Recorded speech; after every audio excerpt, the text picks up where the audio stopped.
sobornos y apoyar al narcotráfico en México cuando fue el superpolicía de Calderón, y al maestro Jaime Hernández, editor de La Jornada Sin Fronteras en el gran periódico La Jornada. Mi querido Paco, mi querido Jaime, muy buenos días. Déjenme iniciar preguntándoles, ¿qué piensan de esto que exhibe el presidente Andrés Manuel López Obrador, querido Paco, querido Jaime Hernández, quien por cierto va a regresar muy pronto por cuestiones de conexión? ¿Qué piensas de este guardadito del que habla, Paco, el presidente Andrés Manuel López Obrador en el Poder Judicial de la Federación, de miles de millones de pesos? ¿Cómo lo entiendes? ¿Cómo estás, Paco? Buenos días. Vicente, buenos días. Jaime, ahora que regrese, buenos días. No, bueno, mira, pues es el problema con la Suprema Corte de Justicia de la Nación, que en realidad es el Poder Judicial Federal, es que son un poder muy oscuro, muy aparte, es un poder que ha vivido en el privilegio, es un poder que ha vivido del PAN y del PRI y que ha vivido inmerso en la corrupción. En realidad, yo cuando el presidente dice, hay estos guardaditos, pues recuerden, por algo le llamamos la burocracia dorada. Son intocables e inatacables. Mira, podemos ir ciertamente a la Suprema Corte de Justicia de la Nación, que se divide entre conservadores, ultraconservadores, panistas y priistas, y alguno ahí se salva, pero desde que Ernesto Zedillo Ponce de León reformó el Poder Judicial, han sido una cueva de ladrones, esos son verdaderamente, que a los que nadie puede tocar. Con Salinas, hasta Salinas era lo mismo, ¿eh? Por eso Zedillo la reforma. Su primer acto de gobierno es enviar una iniciativa de ley en diciembre del 94 para reformar el Poder Judicial de la Federación. Ciertamente reducen el número de ministros y reducen muchas cosas, pero en realidad es un cambio para seguir peor que antes.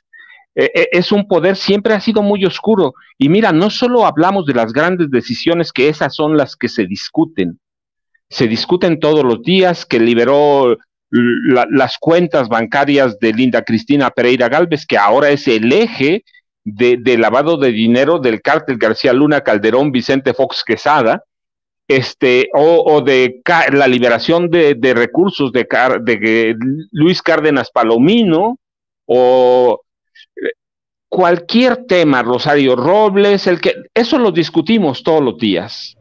Pero hay temas del Poder Judicial que no vemos.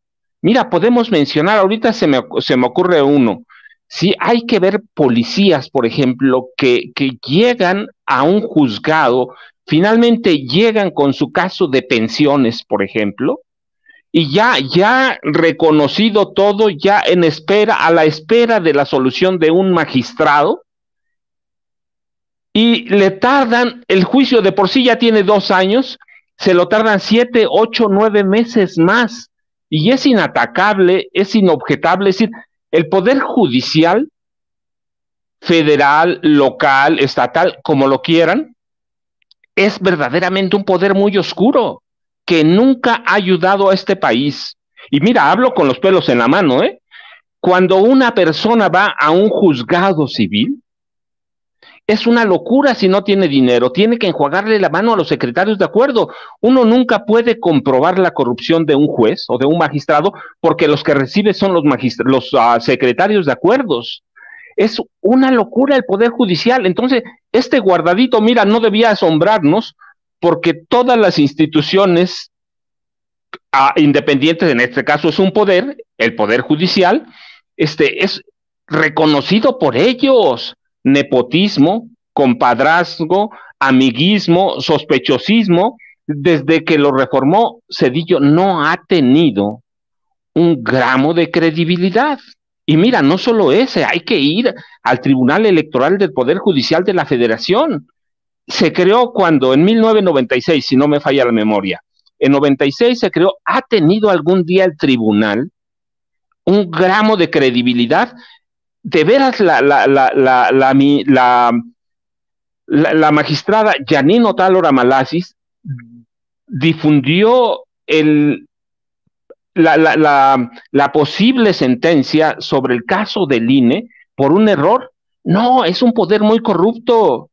Sí, Yanina Otálora Malasis responde a grupos, es decir, pero lo que trato es decir, cada parte del Poder Judicial, llámala Tribunal Electoral del Poder Judicial de la Federación, Suprema Corte de Justicia de la Nación, Consejo de la Judicatura, un juez menor, están inmersos en procesos de corrupción por omisión, de corrupción por recibir dinero, de corrupción porque reciben parientes, porque los acomodan, por las adscripciones, y son inatacables. Entonces, lo que dice el presidente en realidad es más grave de lo que parece. ¿Por qué? Porque lo tenemos que sumar a todo lo que ha pasado, por ejemplo, desde que tomó posesión, o desde que juramentaron a Norma Piña como ministra presidenta de la Suprema Corte de Justicia de la Nación, y no les interesa, de veras, Vicente, no les interesa.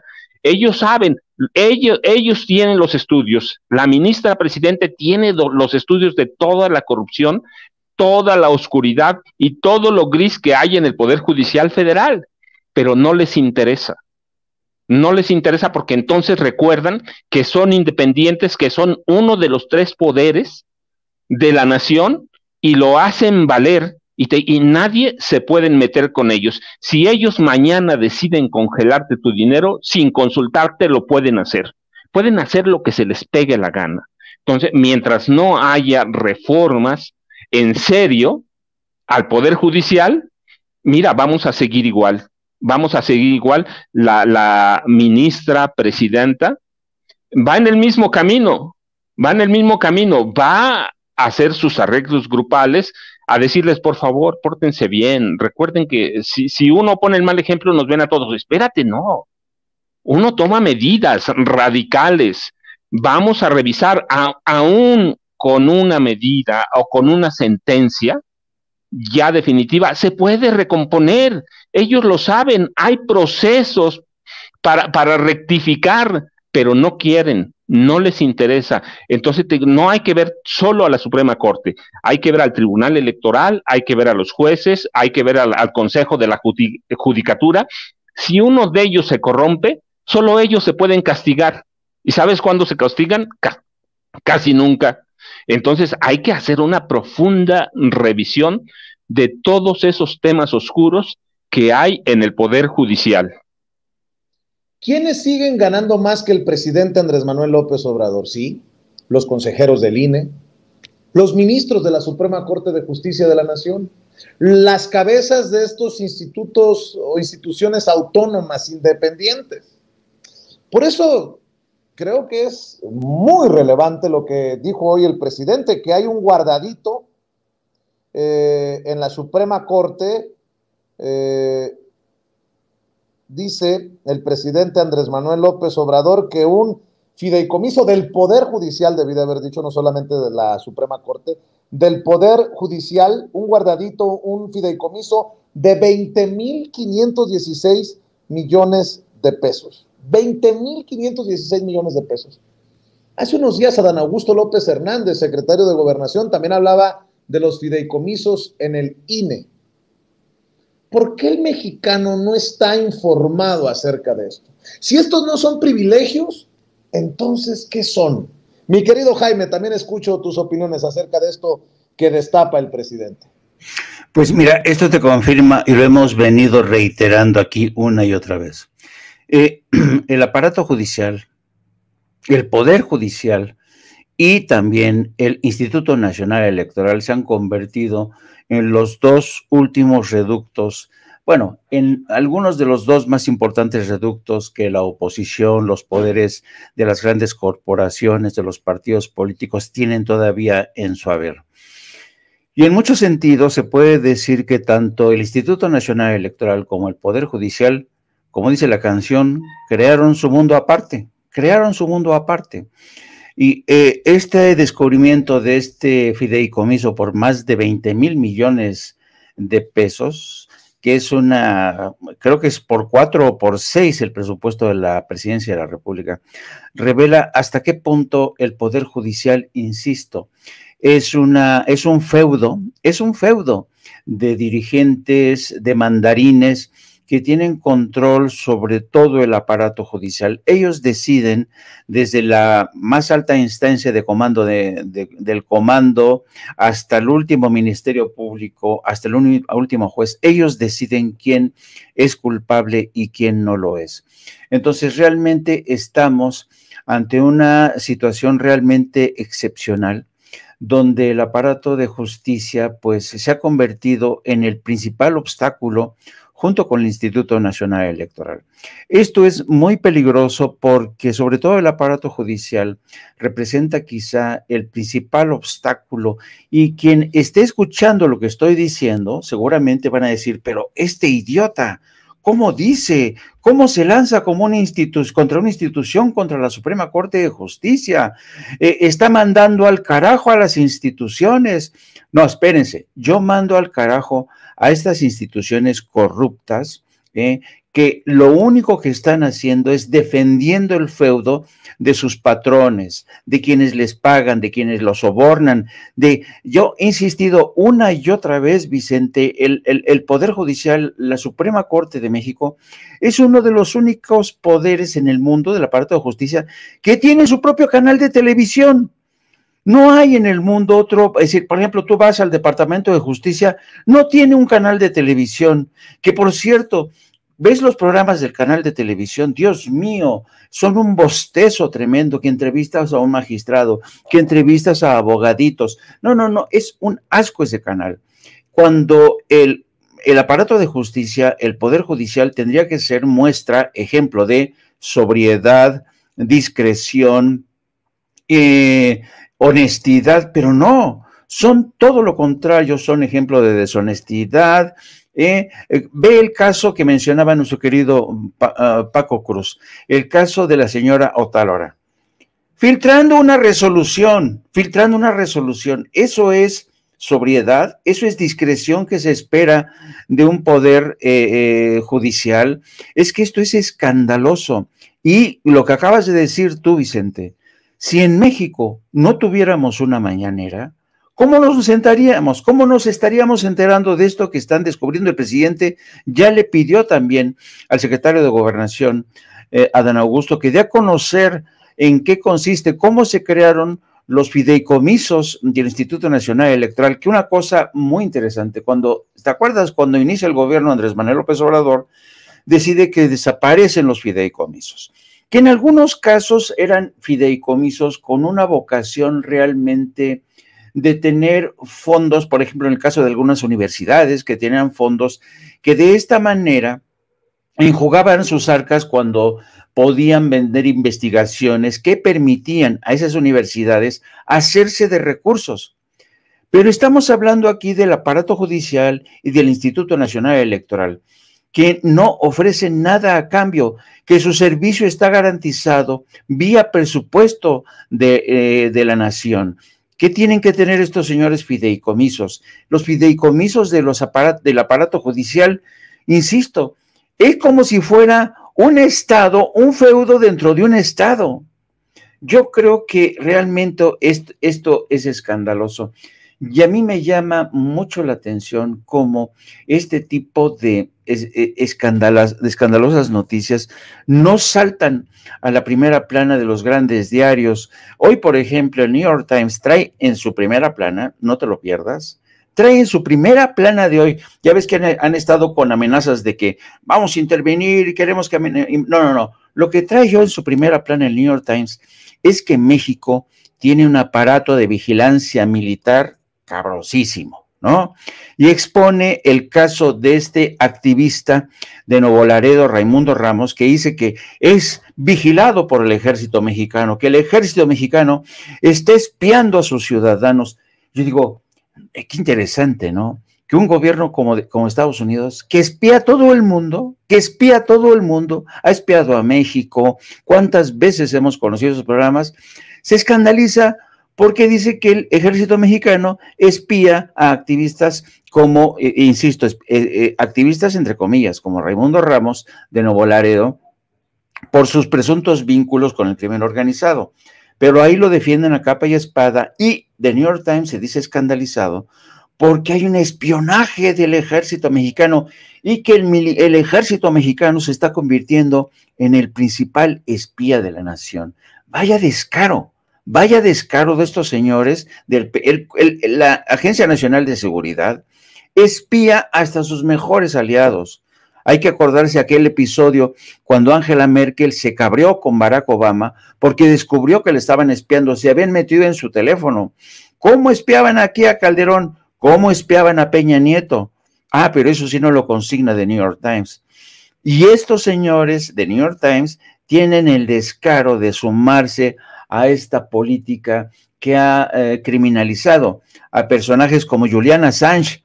A eso voy, es una hipocresía que se traslada desde distintos puntos y todos tienen que ver, todos tienen en común: uno, que son de derecha; dos, que obedecen a intereses de Estados Unidos; y tres, que utilizan a los medios para demonizar a gobiernos, haciendo el caldo gordo a los golpistas de derecha que tenemos en México.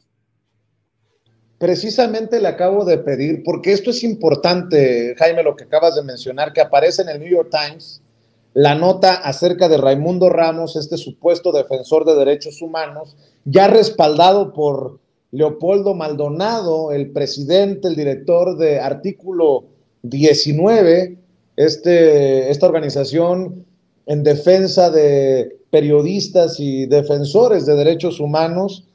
Y creo que con este respaldo de Leopoldo, del presidente de Artículo 19, se pone en riesgo a otro periodista, el periodista que destapó en la mañanera hace unos días quién era, desde su trinchera, precisamente este personaje de Tamaulipas. Y no pretendo meterme en una situación ahí muy fuerte, porque Tamaulipas está en el ojo del huracán por el secuestro de los ciudadanos estadounidenses, por el abatimiento de 5 personas, de 5 civiles, por parte de las Fuerzas Armadas. Y yo sí quiero rescatar esto cuando hasta el presidente le pregunta a Carlos Domínguez si estaba siendo protegido, si estaba siendo cuidado por las revelaciones que estaba haciendo.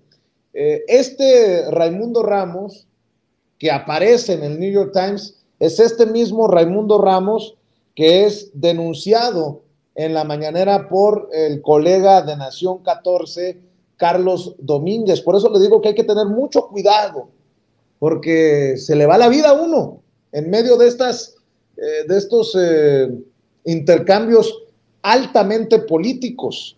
Vamos a ver si vemos si escuchamos precisamente este caso de Raimundo Ramos, presunto defensor de derechos humanos, mientras estoy revisando, porque la acaba de enviar nuestra Ceci Vega, en la primera plana del New York Times, esto del espionaje en México, que eleva las preocupaciones sobre un estado militar. Así lo ponen en el New York Times. Se habla de un caso y de este personaje. Si este es el espiado, existe la posibilidad de que se trate de un personaje con vínculos con el narcotráfico, no un defensor de derechos humanos. A ver si tienes la primera plana del New York Times, mi querido David, ahí en la parte de abajo, en la primera plana. A ver si le puedes hacer un acercamiento, mi querido David, en la parte de abajo, en donde aparece este tema, en donde aparece precisamente esta nota. Dicen en el New York Times que el espionaje en México eleva las preocupaciones de un estado militar. Bueno, el personaje al que se refieren, el miércoles pasado fue exhibido por Carlos Domínguez en la mañanera así. hechos ocurridos este domingo en Nuevo Laredo, Tamaulipas, presidente, lamentables, pues un enfrentamiento, un encontronazo, por así decirlo, muy común en Nuevo Laredo, pues constantemente las Fuerzas Armadas realizan labores de seguridad por el contexto que prevalece en la ciudad.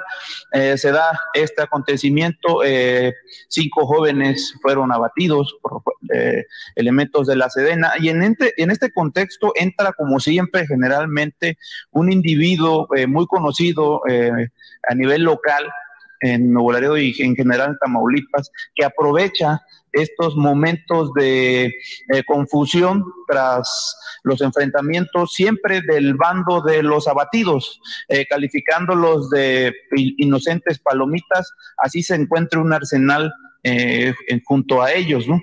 Se llama Raimundo Ramos Vázquez y se acredita siempre como presidente del Comité de Derechos Humanos de Nuevo Laredo. Este sujeto, presidente, lleva más de 10 años desacreditando, calumniando a las Fuerzas Armadas mexicanas, siempre con un modus de aprovechar estos contextos para hacer que se replieguen en sus labores de seguridad las Fuerzas Armadas en lo que se investiga qué sucedió en realidad. Le insisto, pese a que estos sujetos sean encontrados con arsenales y armas de alto poder. Me gustaría, nada más para dejar en claro quién es y a qué se dedica este sujeto, si me lo permite, ponerle un audio que fue difundido en 2019, donde Raimundo Ramos Vázquez es interceptado en una llamada con el líder del Cártel del Noreste en Nuevo Laredo, de nombre Jorge Ezequiel Gutiérrez Pimentel, detenido el año pasado junto al Huevo Treviño, líder máximo del Cártel del Noreste en Nuevo Laredo, por elementos de las Fuerzas Armadas. Entonces, si me lo permite, poner la llamada que puede dejar claro bien a qué se dedica este personaje, que no está del lado de las víctimas, que siempre actúa en favor de los presuntos criminales abatidos, incluso hablan aquí de verdaderas víctimas de secuestrados sin que haga absolutamente nada, sino todo lo contrario, lo ignora. Entonces, me gustaría ponérselo porque ayer vimos la amplia cobertura del tema con López Dóriga, en Milenio con Azucena y otros medios que le han abierto muchos espacios para que desacredite cualquier labor de seguridad en favor de los tamaulipecos y de los neoboladenses que realizan las Fuerzas Armadas. Entonces, si no tiene ningún inconveniente, presidente, para que a todo México y sobre todo a todo Tamaulipas y a los medios que le abran espacios y políticos que lo defienden, porque ayer vimos también al Grupo Plural en el Senado haciendo una conferencia de prensa hablando del tema y acreditando todo lo que este personaje está diciendo en contra de las Fuerzas Armadas, cuando en realidad es un operador más del crimen organizado, en este caso el Cártel del Noreste, presidente. No sé si a ver, sí. Nada más que... Adelante. Te iba a decir si tú tienes protección. Sí. Sí, bueno, la preocupación ahí del presidente Andrés Manuel López Obrador, no le voy a poner el audio nuevamente, pero es este colega, este corresponsal, quien hace la denuncia en la mañanera. El presidente le dice, ¿tiene seguridad? Porque sabe de lo delicado del caso. Hoy aparece el tema en el New York Times por el supuesto espionaje que preocuparía por esta posibilidad del Estado militar. Bueno, pues en conferencia de prensa apareció Leopoldo Maldonado, el director de Artículo 19, junto a este señor, Raimundo Ramos. Esto fue lo que dijo.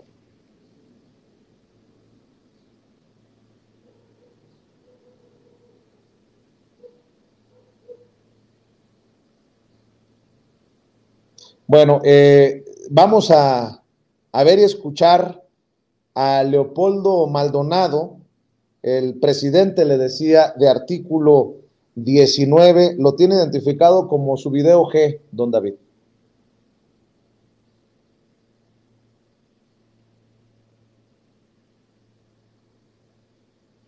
Las siguientes exigencias, ponerlas sobre la mesa. La primera de ellas es que el cese inmediato del espionaje militar. No hay facultades constitucionales ni legales para que el Ejército ni la Marina realicen estas labores de inteligencia, mucho menos labores de intervención de comunicaciones. tal como ya lo señalaba Luis Fernando, no hay una sola solicitud a la única autoridad que puede ordenar o que puede habilitar la intervención de comunicaciones, que es el Poder Judicial de la Federación. No hay. Ni faculta la Sedena para solicitarlo, mucho menos hay facultades para que un juez, una jueza pueda otorgar esa orden de intervención de comunicaciones. El cese inmediato es importante. Lo segundo es que el Congreso haga valer que efectivamente la autoridad civil está sobre la autoridad militar, es decir, que hay un control civil sobre las autoridades militares, se le llame a comparecer a la Sedena y se brinde información sobre estos casos y particularmente sobre la existencia que hoy se revela del llamado Centro Militar de Inteligencia. Tercero, como fue prometido por el propio presidente de la República el 4 de octubre pasado, se haga pública la información de las contrataciones entre Sedena y comercializadora Ansúa. Ya existen los contratos. La propia Auditoría Superior de la Federación da cuenta de su existencia. El propio INAI ha ordenado su revelación. No hay más a dónde hacerse. Que se haga pública esta información y otra que pueda existir respecto a la contratación de software espía, en este caso Pegasus. Que se deje desde la institución militar, cuarta solicitud, cuarta exigencia, que se deje de obstaculizar las investigaciones que está llevando a cabo la Fiscalía General de la República. Quinto, no lo dejaremos de exigir, lo hicimos en aquel entonces y lo hacemos ahora, establecer un mecanismo internacional e independiente de investigación del espionaje ilegal en México. Es importante que se garantice el derecho a la verdad y a la justicia de las víctimas, pero también... Bueno, pues ahí están los dichos de Leopoldo Maldonado, Leo Maldonado, director de Artículo 19, esta organización internacional que se supone debe de defendernos. Con nosotros en algún momento fueron muy irresponsables, después tomaron en cuenta las amenazas en contra de Sin Censura y de miembros de nuestro círculo cercano, de esta familia. En su momento les agradecí, pero siempre he sido crítico de esta forma de pronunciarse, en unos casos sí y en otros no, por parte de Artículo 19. Ya que le he presentado esto, desde la denuncia de Carlos Domínguez en la mañanera, la preocupación del presidente por su seguridad, los dichos de Leopoldo Maldonado, le quiero leer un poco de lo que publica el New York Times, lo que publica Natalie Kitroff y Ronen Bergman, que son los periodistas que firman esta nota en el New York Times. El espionaje del ejército mexicano genera temores de un estado militar. Es la primera vez que surge documentación que comprueba que el ejército mexicano espió ciudadanos que intentaban dar a conocer algunas de sus acciones. Las Fuerzas Armadas de México espiaron a un defensor de derechos humanos y a periodistas que investigaban denuncias de que soldados habían acribillado a personas inocentes, según consta en documentos, lo que brinda pruebas claras del uso ilegal de herramientas de vigilancia contra civiles por parte del ejército. Yo pregunto, ¿existe la posibilidad, por la denuncia que escuchamos en la mañanera, que estén buscando interceptar o espiar a un personaje que las autoridades en México creen que tiene vínculos con el narcotráfico? Porque eso ya cambia el panorama. Bueno, eso creo yo. Ya vamos a escuchar a los maestros Jaime Hernández y Paco Cruz. Durante años, dice el artículo del New York Times, el gobierno ha estado implicado en escándalos por el uso del spyware o un programa espía sofisticado en contra de una amplia gama de personas que se enfrentan a los líderes de México. Hay que aclarar, porque no lo hace el New York Times, que no en este gobierno, sino en el gobierno, sobre todo, de Enrique Peña Nieto, y con lo que ha salido en el juicio contra Genaro García Luna en Nueva York, a mí nadie me lo contó, yo lo escuché, pues en tiempos de Calderón, ¿no? Para los expertos en vigilancia indican que esta es la primera vez que surgen pruebas documentales que comprueban de manera definitiva que el ejército mexicano espió a ciudadanos que intentaban dar a conocer sus fechorías. El Times publica esto que dice que con documentos y entrevistas se demuestra cómo el espionaje que mancilló al gobierno anterior ha continuado en el sexenio del presidente Andrés Manuel López Obrador, quien prometió que su gestión no llevaría a cabo este tipo de vigilancia que calificó de ilegal e inmoral. Las Fuerzas Armadas de México, indican los juristas, no cuentan con autorización para espiar a civiles, pero el ejército, que en el mandato de López Obrador se ha vuelto aún más poderoso, desde hace mucho tiempo ha hecho uso de esta tecnología de espionaje. ¿Qué piensan de esto, Paco, Jaime? Es parte de esta campaña que yo advierto, seguramente ustedes también darán su opinión a continuación, busca desestabilizar desde diferentes trincheras con el golpeteo al gobierno del presidente Andrés Manuel López Obrador, o de qué estamos hablando. Me preocupa también que Leopoldo Maldonado, director de Artículo 19, con esta defensa que hace de este señor de Tamaulipas, Raimundo Ramos, pone en riesgo, o pueda poner en riesgo, al colega Carlos Domínguez, que hace la denuncia en la mañanera. Porque pareciera, así lo entiendo yo, que Leopoldo Maldonado tiene ya tomado un bando al presentarse en esta conferencia de prensa. Pero bueno, escucho opiniones, mi querido Paco. Primero tú, después mi querido Jaime. Bueno, Vicente, recuerdas, ayer platicábamos y Jaime dijo o dio una definición que encaja perfectamente, sí, periodismo aldeano. Hay como en los organismos internacionales de defensa, los periodistas, yo alguna vez tú y yo platicamos hace mucho, yo te dije, yo no creo en eso, verdaderamente, si analizamos la historia, son muy parciales y no investigan verdaderamente a fondo, investigan un lado, han sido en ocasiones muy, muy parciales. Por ejemplo, esta denuncia de Carlos Domínguez debieron tomarla de inmediato. A lo mejor están defendiendo verdaderamente a un vocero del crimen organizado. No digo que lo están defendiendo, solo porque la denuncia se hace pública en la presidencia de la República, hay un viso de que debemos atender, debemos ver de qué se trata y entonces dar a conocer pues, a un personaje vinculado al crimen organizado o acusado, denunciado, pero no lo hay porque estos organismos internacionales pues tienen una posición ya que toman como base en un grupo de periodistas que en este país fueron por años élite, que fueron por años lo que les dio sustento a esos organismos internacionales.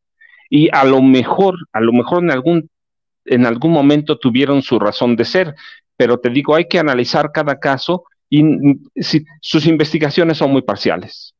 Y entrando en este tema, lo de Carlos Domínguez debieron haberlo tomado de inmediato. ¿Por qué? Porque es un personaje que no se está escondiendo, es un periodista que tiene grabaciones de aquel que está sirviendo de fuente informativa a los periodistas a monstruo del New York Times. Entonces hay que tomarlo en cuenta, no es un personaje no es un periodista, Carlos Domínguez, que se esté escondiendo atrás de alguien o que esté pidiendo que no se vea su rostro o que esté haciendo una denuncia anónima. Lo que le da valor es que está en público, que sabe que lo están viendo miles y miles de personas y sabe que su denuncia va a ser pública allí mismo. Entonces, artículo 19 debió haberlo tomado de inmediato, y de inmediato debió haber dado, en esa conferencia de prensa, debió haber dado su versión, ¿sí? Estamos poniendo este espionaje sobre un personaje, bueno, te digo, con todas las reservas, el ejército está espiando, ¿sí? A un personaje vinculado al crimen organizado, y eso ya le cambia toda la narrativa, pero sí, lo del New York Times y todo esto forma parte de los ataques al gobierno, poco a poco, cuando no se investigan bien. Si lo investigas bien y presentas las pruebas y dices, Carlos Domínguez está mintiendo, pues está bien, pero no hay una sola mención en artículo 19 a Carlos Domínguez y ellos lo están poniendo en peligro. Es decir, es un organismo muy parcial, muy viciado, que debió haber tomado en cuenta las declaraciones que se hicieron en la mañanera. Entonces, yo no creo mucho y sí creo que hay desde la prensa, desde el New York Times, yo no lo tengo duda, no tengo duda. Hay una intentona o un esfuerzo de subirse a esta intentona de debilitar al gobierno de López Obrador, pero lo que decíamos es, tiene que ser muy cuidadoso y el gobierno también, bueno, también vamos a hablar, el gobierno tiene que ser muy cuidadoso y el ejército debe dar a conocer algunas cosas, eso es real. Aquí lo hemos dicho, siempre lo hemos tratado, no vamos a cubrir a nadie. Si hay una denuncia contra el ejército de unos de estos organismos que reconocen por lo menos una parte de la prensa mexicana y de la prensa internacional, pues debe haber una explicación, debe haber un mensaje de fondo, el presidente debe tomar una posición, el ejército mismo, el general secretario, debe tomar una posición y decir, esto fue lo que pasó, esto es lo que tenemos, y artículo 19 debe también verdaderamente confirmar si están protegiendo o si están pidiendo protección para una persona vinculada al crimen organizado, porque eso cambia todo, toda la narrativa.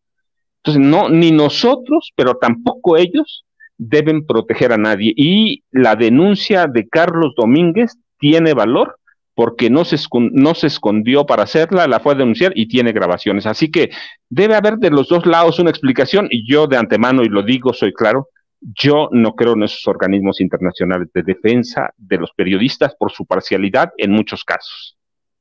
Yo no veo, por cierto, Jaime, gracias por compartirme el artículo que publica el New York Times, yo no veo que en este artículo se le informe a los lectores de las acusaciones contra Raimundo Ramos.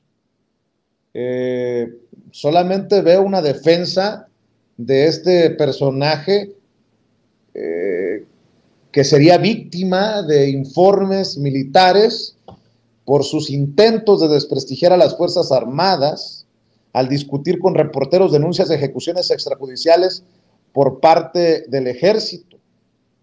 Pero yo no veo, pues, estos señalamientos contra Raimundo Ramos y estas grabaciones que además no están escondidas, están en las redes sociales, no las toma en cuenta el New York Times. Por eso pregunto si se trata de el golpeteo contra el gobierno sin la intención de contar la verdad, o al menos la verdad completa, si existe tal cosa, mi querido Jaime. No, tienes toda la razón y es quizá la primera observación que yo también detecté. No hay la otra versión, no hay el otro rostro que fue denunciado, que ha sido denunciado por este colega periodista en la mañanera. ¿Esto qué quiere decir? Vamos a tratar de ser lo más esquemáticos. The New York Times le está concediendo el beneficio de la duda, y no es la primera vez, a criminales, a presuntos soplones, y no estoy hablando al tanteo, Te voy a dar un segundo ejemplo. Roland Bergman, el reportero que firma con Natalie el reporte sobre esto, que aparece en la primera plana del New York Times, que es muy sexy, el titular es muy escandaloso, y imagínate, para la derecha en México va a decir, ¿ya ven cómo México sí se está militarizando? Los militares nos están espiando, ¿no? Entonces, es interesante hablar de Roland Bergman. ¿Quién es Roland Bergman?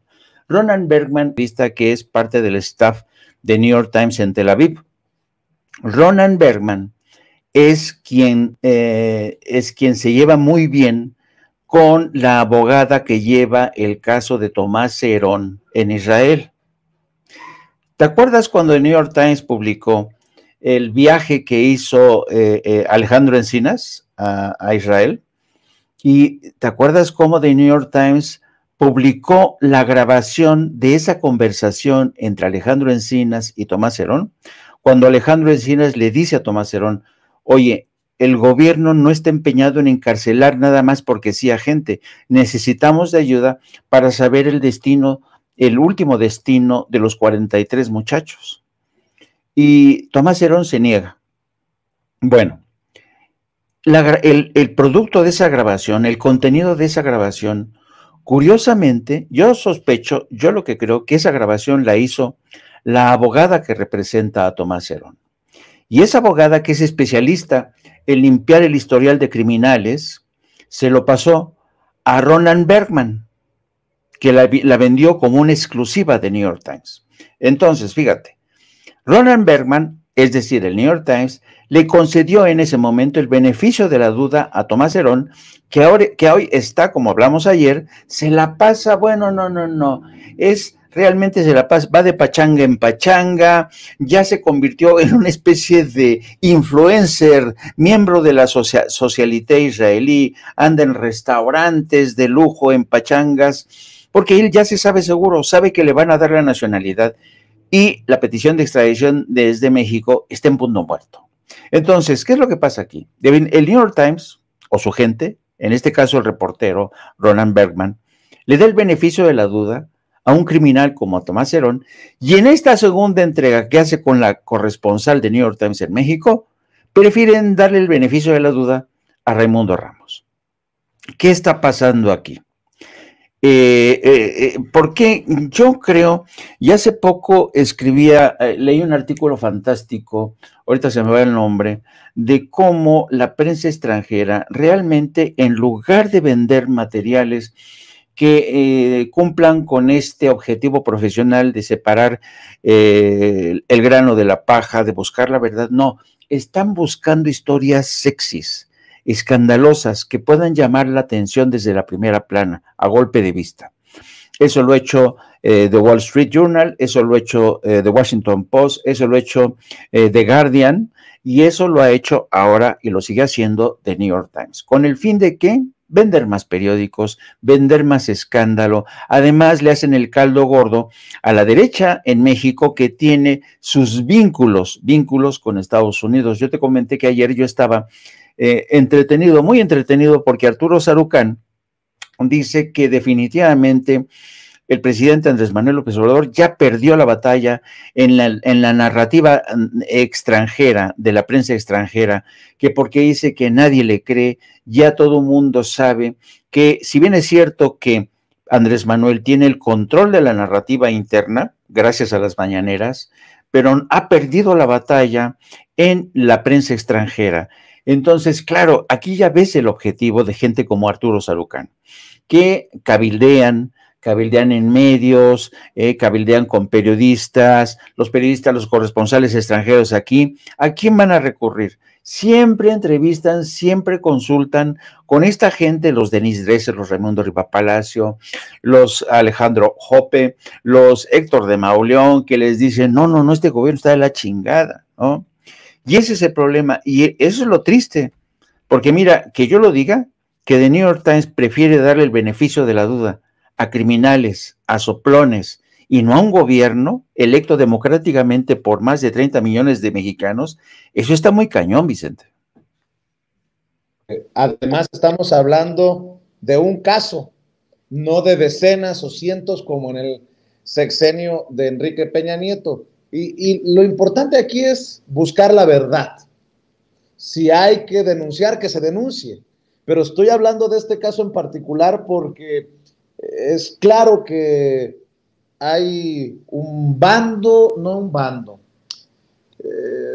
lado de la historia que se asumió ya como verdad, poniendo en riesgo, insisto, al que denuncia en la mañanera. Y bueno, para cerrar, mi querido Paco, mi querido Jaime, el presidente Andrés Manuel López Obrador, en estos intercambios entre México y Estados Unidos, creo que le pega un martillazo al clavo en la cabeza.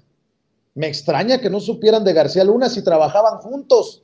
Para aquellos que andan alebrestados del lado gringo, que presten atención a lo que dijo el presidente en la mañanera. Vamos a ver y escuchar.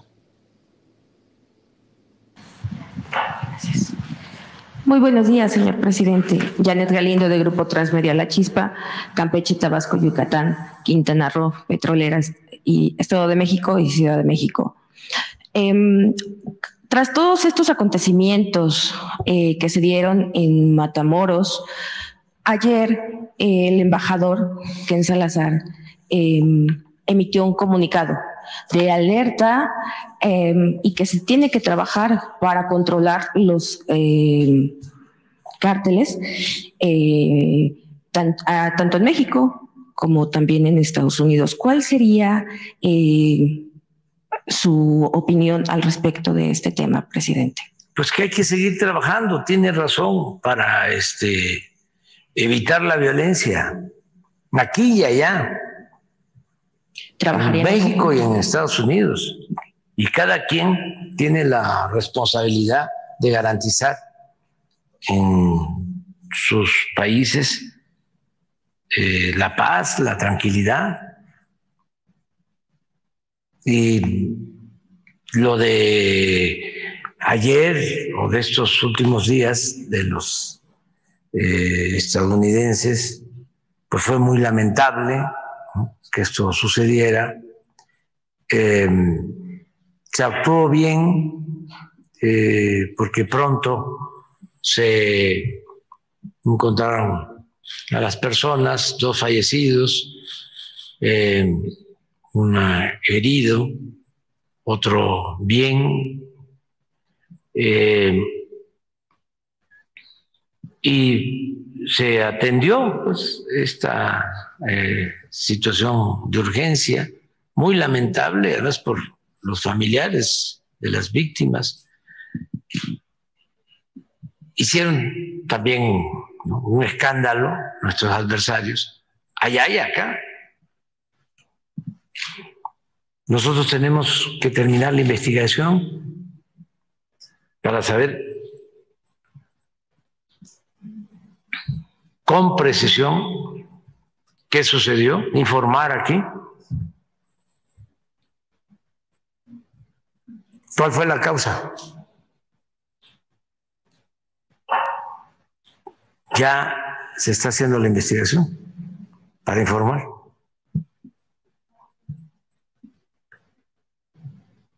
Y pues no deja de haber politiquería aquí y allá, ¿no?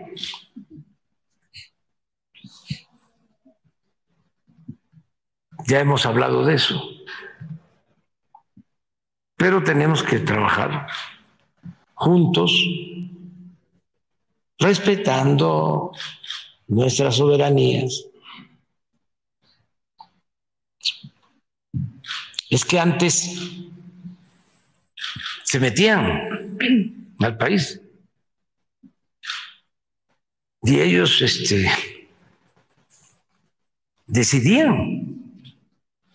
Por eso hasta me extraña cómo es que no supieron lo de García Luna, si trabajaban juntos.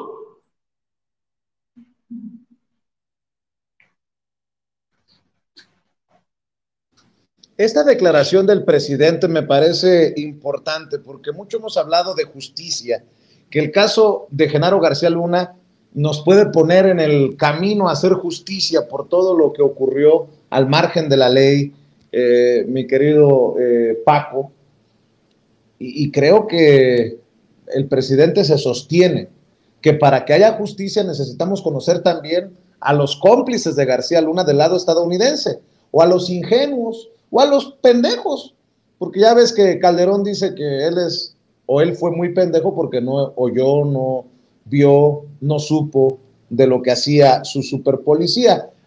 Dándoles el beneficio de la duda a los gringos, pues a lo mejor García Luna fue recibido con alfombra roja por Barack Obama, por Hillary Clinton, por Robert Mueller, el director del FBI en su momento, porque tampoco sabían, tampoco vieron, tampoco escucharon. Pero esto, en medio de los señalamientos de Estados Unidos hacia México, también es importante buscar desmenuzarlo, cómo el presidente está respondiendo a los, pues a todo esto que está llegando, sobre todo desde Estados Unidos, Paco.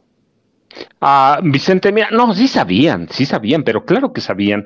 Y claro que, además de que algunos de ellos sí se hacen bien pendejos, hay que decirlo, algunos, otros son cómplices de García Luna. Estados Unidos sí sabía, y sabía lo que estaban haciendo. Tan lo sabían que propician un tráfico legal amañado de armas y propician uh, también un tráfico legal de drogas a Estados Unidos. Es decir, hay cómplices allá también.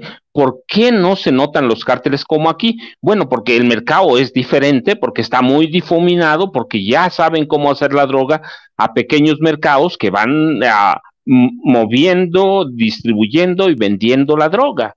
Sí, sí hay cómplices. No puede ser posible que tantas toneladas de droga, por lo menos a 50,000 kilogramos que ayudó a contrabandear García Luna, que llegaron a Estados Unidos, no lo supieran. No, sí lo saben, lo sabían desde los 90, estaban conscientes, pero ¿qué hicieron? También promovieron algo que les conviene a ellos, una carrera armamentista entre los cárteles de la droga. Hay que ver qué tipo de armamento tiene el cártel de Sinaloa, qué tipo de armamento tiene el cártel Jalisco Nueva Generación, y eso redunda en qué, en ganancias. Es decir, el problema del crimen organizado, no solo del narcotráfico, tiene dos partes.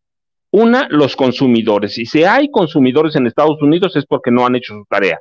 Pero no solo eso, hay quienes ayudan a pasar la droga, son cómplices de García Luna, fueron cómplices de García Luna, lo usaron a un tipo ambicioso, a un tipo que se quiso pasar de listo en México, lo usaron para generar ganancias, lo usaron para ocultar a las farmacéuticas de Estados Unidos que obtuvieron jugosas ganancias en la fabricación de drogas de diseño. Y es decir, siempre lo han sabido, siempre han sido cómplices, tienen sus mafiosos también, pero claro, no se van a poner en el banquillo de los acusados porque no les conviene. Cuando lo hacen, se ponen en el banquillo de los acusados, se regañan entre ellos, se reparten las ganancias. No, hombre, la corrupción también se da en Estados Unidos, que no nos digan que no, pero, pero, pero son una potencia, y eso hay que entenderlo, son un imperio, también debemos entenderlo, y en la medida que puedan joder, van a joder. Entonces, el presidente López Obrador tiene mucha razón. ¿Quiénes son sus cómplices? No nos lo van a decir claramente, pero viene desde quienes permitieron el tráfico de armas a través de Rápido y Furioso, pero yo lo he platicado. Genaro García Luna tenía en sus registros, en sus archivos, el registro por lo menos de 500,000 armas. ¿De dónde viene la mayoría? Sí, algunas nos llegan de Alemania, otras llegan de Israel, pero la mayoría llega de Estados Unidos. ¿Por qué permiten llegarla? Pues porque tienen un negocio con la Asociación del Rifle, que es muy poderosa y que es protegida por legisladores de Estados Unidos. Son los grandes cabilderos de ese país. Así que no nos vengan a cuentear. Los farmacéuticos son grandes cabilderos de este país. Si hacemos una disección de la legislatura, la Cámara Baja y la Cámara Alta de Estados Unidos, vamos a encontrar a qué grupos protegen cada uno. Y el de las armas es uno, la farmacéutica es otra.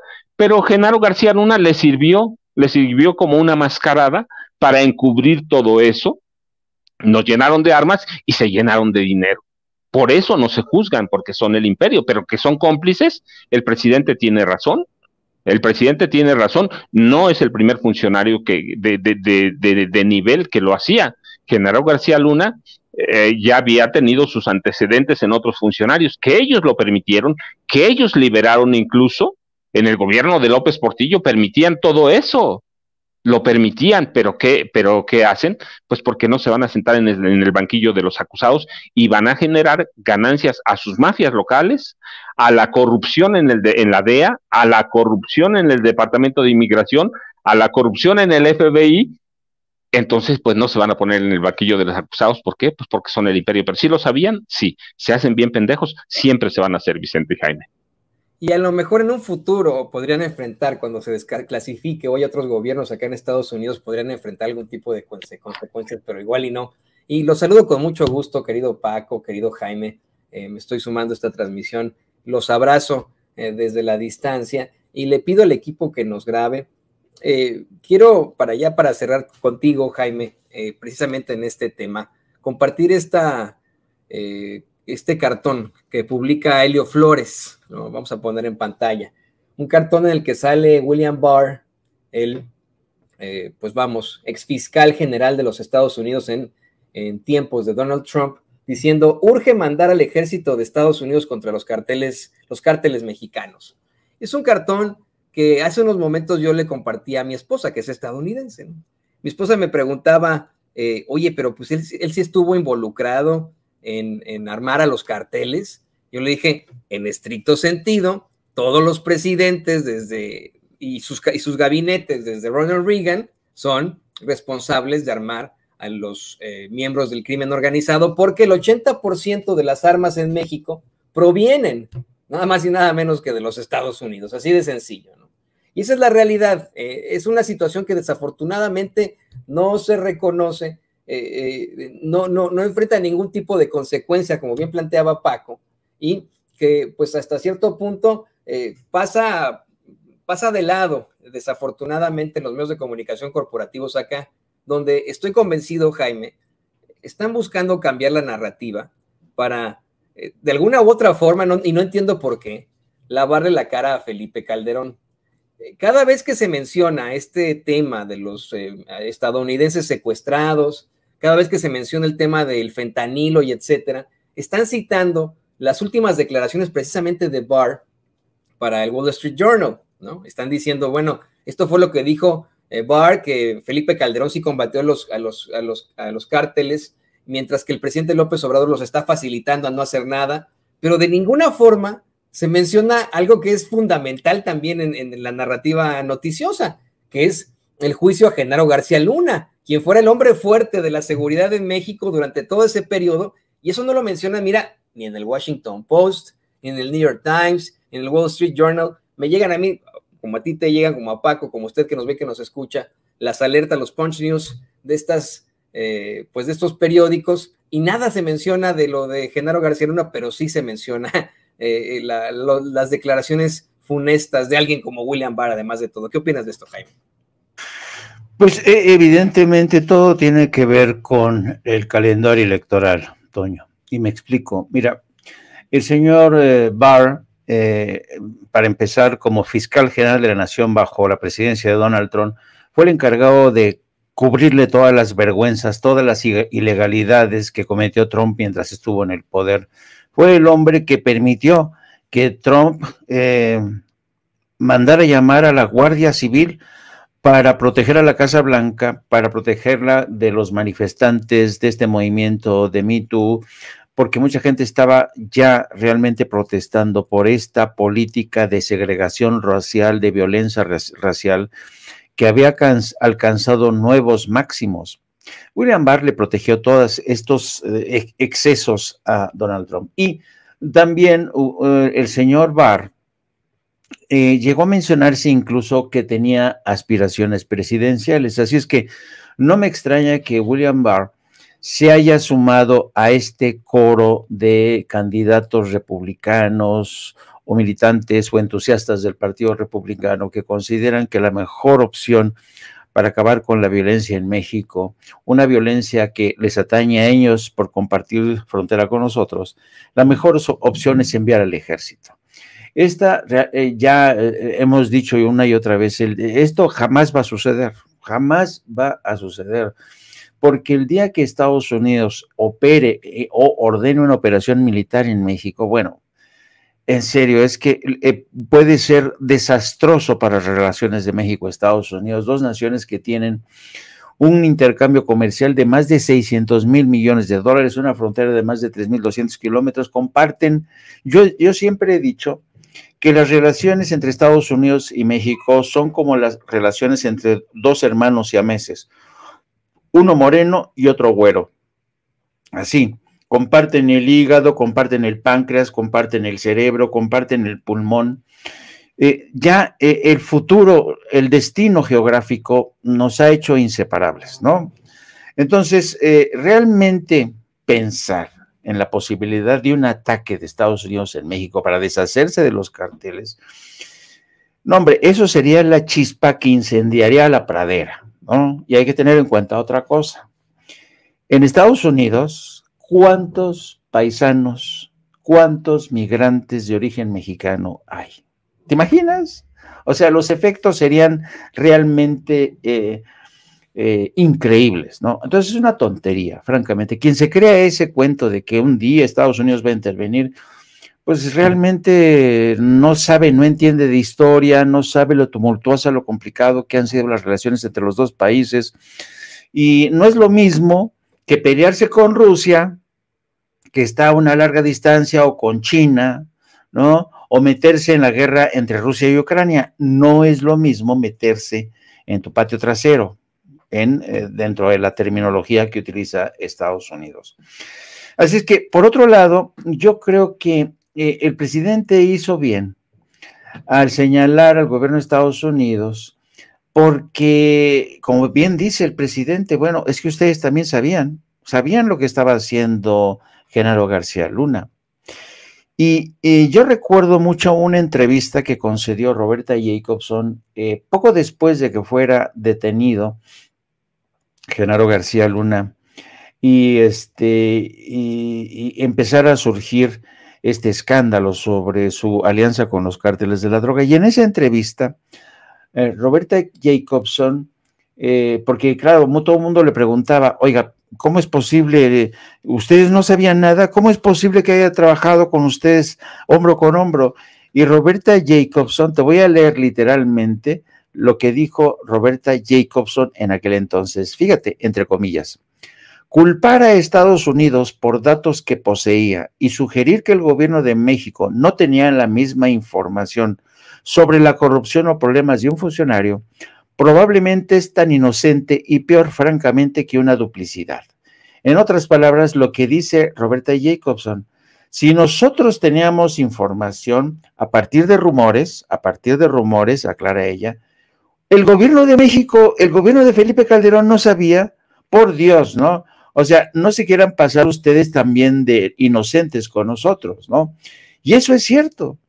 Y la responsabilidad política y posiblemente judicial de Calderón tiene que ser el próximo capítulo de esta historia, querido Toño, querido Paco. Así es que esto, como dice el presidente, no se acaba hasta que se acaba.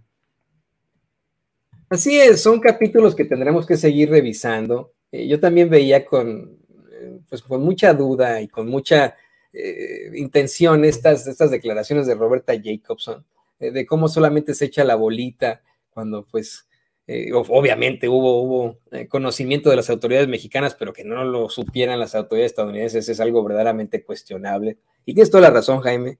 Estaremos muy, muy pronto viendo el siguiente capítulo llamado Felipe Calderón, a quien considero, mira, si no enfrenta, y también querido Paco, querido público consentidor, si no enfrenta algún tipo de consecuencia penal en México, ya existe esta investigación, este caso en la Corte Penal Internacional, está obviamente habiendo una investigación acá en Estados Unidos y mal que bien podría en algún momento enfrentar las consecuencias como Saddam Hussein, como Milosevic, ¿no?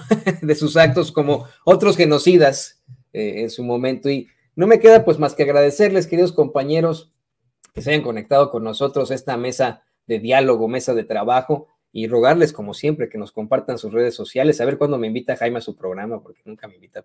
Pero... Claro que sí. Jaime, pues compártenos tus redes sociales.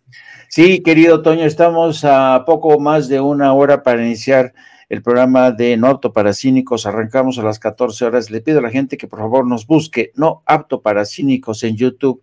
Búsquenos, suscríbanse.